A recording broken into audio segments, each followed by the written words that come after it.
ডিমৌ সমীপৰ গৰখীয়া মন্দিৰ তথা থান আৰু ঐতিহাসিক বুৰঞ্জী প্ৰসিদ্ধ আহোম যুগৰ ধাইমাও পুখুৰীৰ মহত্ব। গৰখীয়া মন্দিৰৰ বিশেষ ইতিহাস বুৰঞ্জীত লিপিবদ্ধ নাই। লোকবিশ্বাসৰ অংশস্বৰূপ হিচাপে আছে ঐশ্বৰিক শক্তি। ৰাজ্যজুৰি চলিছে দৌল উৎসৱৰ ব্যাপক প্ৰস্তুতি। ফল্গু উৎসৱ পালন কৰিবলৈ সাজু ডিমৌ সমীপৰ গৰখীয়া মন্দিৰ তথা থান আৰু ঐতিহাসিক বুৰঞ্জী প্ৰসিদ্ধ আহোম যুগৰ ধাইমাও পুখুৰীৰ আছে ঐশ্বৰিক শক্তি। ঐতিহাসিক বুৰঞ্জী প্ৰসিদ্ধ আহোম যুগৰ ধাইমাও পুখুৰীৰ মহত্বৰ বিষয়ে প্ৰফুল্ল দেউৰী নামৰ গৰখীয়াগৰাকীৰ পৰা সবিশেষ জানো আহক। আকৌ আহিল ৰঙৰ উৎসৱ ফাকুৱা অথবা দৌল উৎসৱ। দৌল উৎসৱ উপলক্ষে উখল মাখল ৰাজ্য।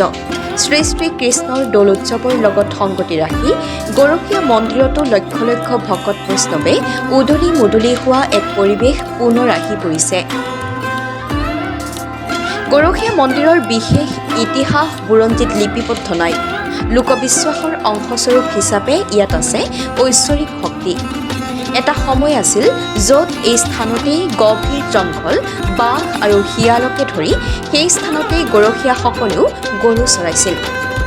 গোৱালসকলৰ যেতিয়া গৰুসমূহ বেমাৰত মৰি গৈছিল, আধ্যাত্মিকতাৰ যোগেদি ভগৱান কৃষ্ণৰ উপাসনাৰ জৰিয়তে এই ব্যাধিৰ পৰা তেওঁলোকে মুক্তি লাভ কৰিছিল। পূজা আৰু সকামৰ জৰিয়তে লোকবিশ্বাস অনুসৰি গৰখীয়া থানত ভক্তসকলে চাকি বন্তি জ্বলাই নৈবেদ্য আগবঢ়ায়। দৌল পূৰ্ণিমাৰ লগত সংগতি ৰাখি ডিমৌ সমীপৰ এই গৰখীয়া মন্দিৰত উদযাপন কৰা হ'ব দৌল উৎসৱ। ইয়াৰ মহত্ব হ'ল সদায় শনি পূৰ্ণিমাৰ দিনাখনেই মন্দিৰৰ মূল দুৱাৰখন খোলা হয়। লগতে তেওঁলোকে হোলী পূৰ্ণিমাৰ দিনাখনেই মূল পূজা ভাগ কৰে। গোটেই নিশা ইয়াত নাম প্ৰসংগ কৰাৰ পাছত তাৰ ভিতৰত থকা মূল আসনখন উলিয়াই তাত বহায়। ইয়াত থকা এই পুখুৰীৰ পাৰে পাৰে দোকান বহে আৰু ইয়াত এখন বহুত ডাঙৰ মেলাও হয়। এই পূজাভাগ আবেলি প্ৰায় 3মান বজাৰ পৰা আৰম্ভ হয় আৰু ইয়াত নাম নাগ নাম প্ৰসংগৰে গোটেই নিশা চলে। য'ত বহু দূৰ দূৰণিৰ পৰা মানুহ আহে। কাষৰ পথটোতো যথেষ্ট ভিৰ হয়।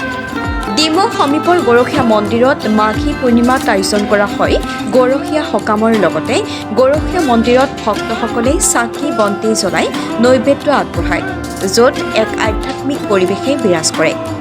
শিৱসাগৰৰ পৰা ফাৰহান লস্কৰৰ ৰিপৰ্টাৰ লাইভ। আমাৰ ইয়াত হোলীৰ প্ৰস্তুতিৰ কাৰণে শ্ৰী শ্ৰী গৰখীয়া মন্দিৰ পূজা উৎসৱৰ কাৰণে দাঁতি কাষৰ যিমান জাতি জনগোষ্ঠী আছে সকলোৱে সহযোগ কৰি এতিয়া চাফাই কামত আমি এতিয়া লাগি আছোঁ আগন্তুক পূজাৰ কাৰণে। হয়, ইয়াৰ মহত্ব কি আছে? ইয়াৰ মহত্ব এইটোৱে যে শ্ৰী শ্ৰীকৃষ্ণই মানে গোৱালসকলৰ বৰ সংকটত পৰিছিল। গোৱালসকল ব্যাধিগ্ৰস্ত হৈ তেতিয়া ভগৱানে দৰ্শন দিলে সপোনতে আৰু তেতিয়াৰ পৰা গোৱালসকলে তেওঁক সেৱা পূজা কৰিলে। সেৱা পূজা কৰাৰ পৰাই নিৰ্মূল হ'ল।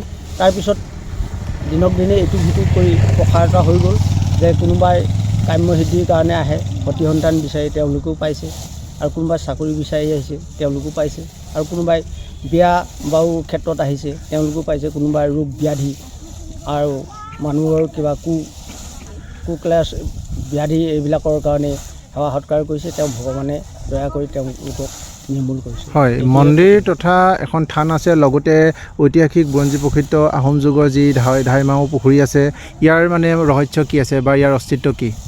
ধাইমাও পুখুৰী যথেষ্ট ৰহস্য আছে। এইটোৱে ৰহস্য যে ৰজাৰ এজন গোৱালা আছিলে আৰু গোৱালাজনে প্ৰতিদিনে ৰজাক গাখীৰ দিয়েগৈ, আৰু এদিন অকস্মাত তেওঁ পৰি গ'ল গাখীৰটো, আৰু তেওঁ বৰ সংকটত পৰি প্ৰাণদণ্ডৰ কাৰণে তেওঁ চেঞ্চাই কান্দি আছিল। তেতিয়া এই ধাইমাওৱে দেখা পাই কিয় কান্দিছে ওচৰলৈ মাতি আনি সুধিলে।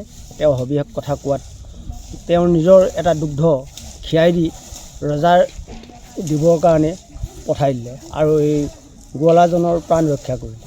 আৰু তেতিয়া ৰজাই গাখীৰটো খাই বৰ অমৃত যেন পালে। অমৃত যেন পাই ক'ৰ পৰা তুমি গাখীৰ আনিলা? আনকালৰ গাখীৰটোতো এনে নহয়।